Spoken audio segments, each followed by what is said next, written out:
Buenos días, mi nombre es Nadia Viviana Sandoval Rodríguez. Actualmente soy residente de cuarto año de Medicina Interna en la Unidad Médica de Alta Especialidad número 71 y les expondré el siguiente caso. Aquí nos topamos ante una paciente femenino de 22 años de edad, quien era originaria de Torreón, Coahuila, estudiante de medicina, soltera y católica. En cuanto a sus antecedentes heredofamiliares, su madre presentaba fibromialgia y su padre había fallecido a causa de un cáncer de hígado metastásico. En cuanto a sus antecedentes personales, ella negaba crónico degenerativo, sin embargo tenía diagnóstico de artritis reumatoide 10 años previos a su cuadro, actualmente sin tratamiento debido a que se encontraba en remisión. En cuanto a sus antecedentes transfusionales, presentaba positivos, también quirúrgicos positivos, una colecistectomía laparoscópica 10 años previos a su cuadro, negó antecedentes alérgicos y traumáticos, refirió tabaquismo positivo a razón de 3 a 4 cigarrillos diarios por los últimos 4 años, etilismo social y negó toxicomanías. Su padecimiento lo inició el día 2 de febrero al presentar cefalea de predominio frontal de moderada intensidad que posteriormente el día 4 progresó hasta ser de intensidad 10 de 10, además de que se le agregó fiebre de 38.7 y astenia.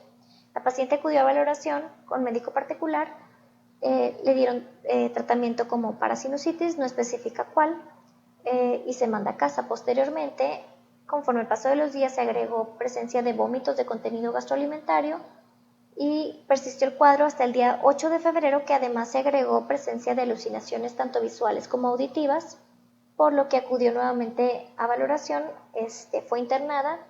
Ahí mismo se refiere que presenta crisis convulsivas tónico-clónicas generalizadas. Se refiere que se administra ceftriaxona, se realiza un estudio tomográfico de cráneo simple, el cual se reporta como normal. Se realiza también estudio de líquido cefalorraquídeo, el cual reportaron positivo para Streptococcus pneumoniae. Debido a que la paciente contaba con derecho a audiencia, se decide enviar al Hospital General de Zona número 16. A su ingreso se refiere que paciente se encontraba con agitación psicomotriz, que continuaba con presencia de crisis convulsivas y en los periodos postictales que continuaba con las alucinaciones visuales y auditivas.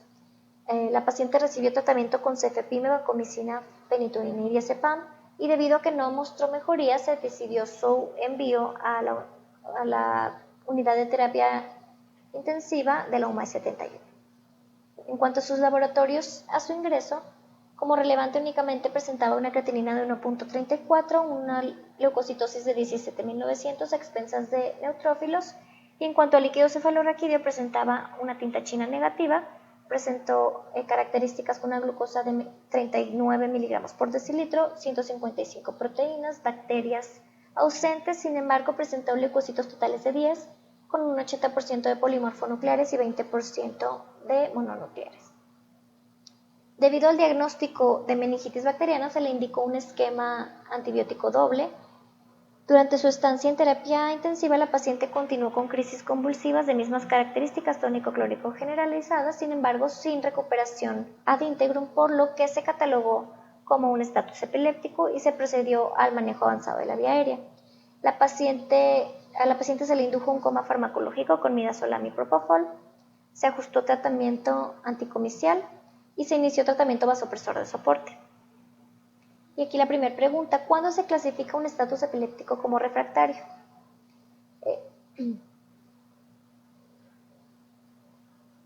Bueno, aquí sería aquel que se mantiene por más de 30 a 60 minutos a pesar de un tratamiento en dosis adecuadas con fármacos de primera y segunda línea. Entonces aquí el estatus epiléptico lo definimos como una crisis que dure 5 minutos o más, o aquella que se repite pero que sin embargo en el periodo intercomicial no presente una adecuada recuperación del estado de conciencia. Aquí nos topamos ante una emergencia neurológica con una alta mortalidad, se estima que hasta es del 20%, y en aquellos casos refractarios hasta el 50%. Se puede clasificar como convulsivo y no convulsivo. Y bueno, en cuanto a refractariedad, pues ya especificamos. Segunda pregunta: ¿cuál sería el principal diagnóstico diferencial a descartar? Aquí la principal sería descartar una encefalitis por virus del herpes simple tipo 1 debido a su alta frecuencia o prevalencia. Aquí, pues, en cuanto a los diagnósticos diferenciales, existen otras encefalopatías, tanto agudas o subagudas, que también se asocian a síntomas neuropsiquiátricos y a crisis convulsivas. Entre ellas, la mayoría va a ser secundario a enfermedades infecciosas, principalmente virales, siendo la más frecuente de ellas la que es causada por virus del herpes simple tipo 1, que en estos casos se presenta con una presentación un poco más aguda, la fiebre es más prevalente y una mayor pleocitosis en el líquido cefalorraquídeo. También tenemos al virus del herpes simple tipo 6, que es similar, sin embargo, esta es más frecuente en pacientes inmunocomprometidos, aunque no es totalmente regla. También es importante que descartemos diferenciales en casos subagudos. Por ejemplo, entre ellos tenemos la sífilis, la TB, la criptococosis o infección por VIH, entre otras. A esta paciente el día 14 de febrero se le realizaron estudios en líquido cefalorraquídeo para descartar etiología viral. Se realizó test Enterpex, también Direct Test, cultivo, KOH y se enviaron anticuerpos anticoccidiomicosis. Se le agregó aciclovir intravenoso, presentaba sus reflejos oculocefálico y cilioespinal conservados y tenía una respuesta plantar indiferente.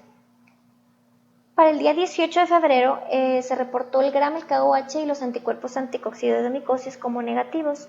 Se le decidió retirar la sedación y la paciente movilizaba las extremidades inferiores al estímulo doloroso, no movilizaba las superiores y presentaba reflejos de tallo conservados.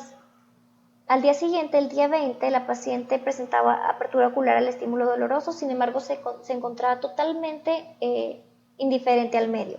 Se le realizó un electroencefalograma y se observó que presentaba actividad ictal generalizada, por lo que además de que en sus laboratorios presentaba una CPK elevada, se decide nuevamente iniciar sedación. Para el día 21 de febrero se le agregó a su triple esquema que ya contaba, topiramato, y el estudio Enterplex se reportó como negativo. Para el día 22 fue valorada por el servicio de reumatología, quien refiere que no había evidencia de actividad autoinmune reumatológica. Para el día 23 se solicitó una resonancia magnética de encéfalo en diferentes secuencias, T1, T2 y FLAIR, en donde no se observó ninguna alteración de relevancia.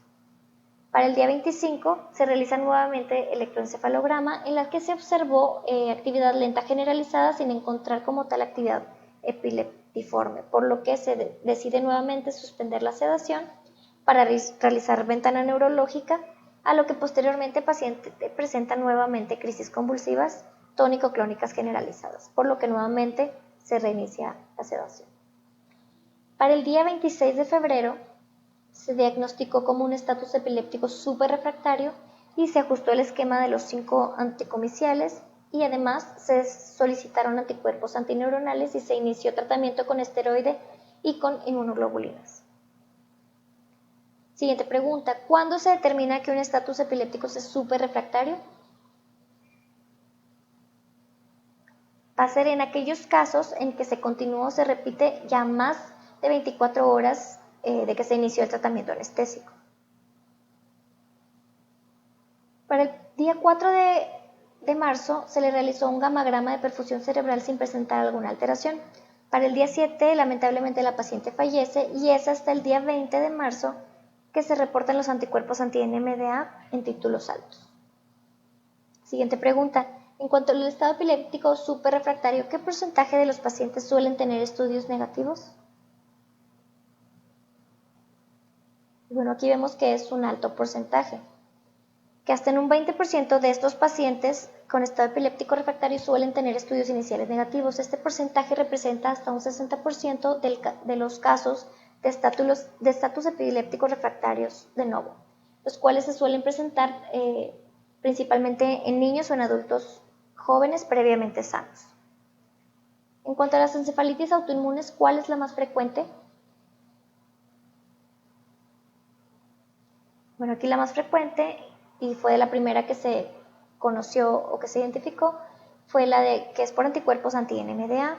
Es la primera causa y representa alrededor de 41% de todas estas patologías, superando inclusive a las que son de causa viral, que representan un 38%. Y bueno, ¿cuál es el patrón electroencefalográfico característico en la encefalitis autoinmune por anticuerpos anti-NMDA?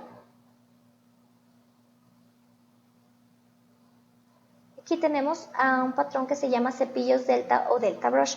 Este es un patrón característico que va a consistir en la presencia de ondas delta que tienen actividad rápida sobreimpuesta y se ha descrito muy frecuentemente asociado a este tipo de patologías.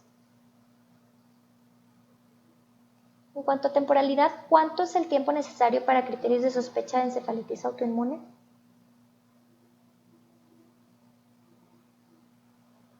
Aquí la respuesta es de 3 meses. Según los criterios diagnósticos para encefalitis, requerimos contar aquí para un diagnóstico posible cumplir con al menos de estos 3 criterios, que cumpla con un perfil subagudo menor a 3 meses, que tenga un déficit o alteración en el estado mental, que tenga al menos uno de los siguientes, que presente una alteración en el sistema nervioso central, que tenga presencia de crisis epilépticas no asociadas a epilepsia previa, que tenga pleocitosis en el líquido cefalorraquídeo con presencia de más de 4 células por microlitro y con alteraciones en la resonancia magnética, que principalmente estas se encuentran en las secuencias T2 como hiperintensidades o también en el FLAIR. ¿Qué porcentaje de los casos de encefalitis autoinmune suelen tener un estudio de imagen normal? Bueno, hasta un 50% suelen ser normal y en el resto se suelen mostrar hiperintensidades muy discretas o inespecíficas en las secuencias T2 o en el FLAIR. ¿A qué tipo de neoplasia se asocian más frecuentemente?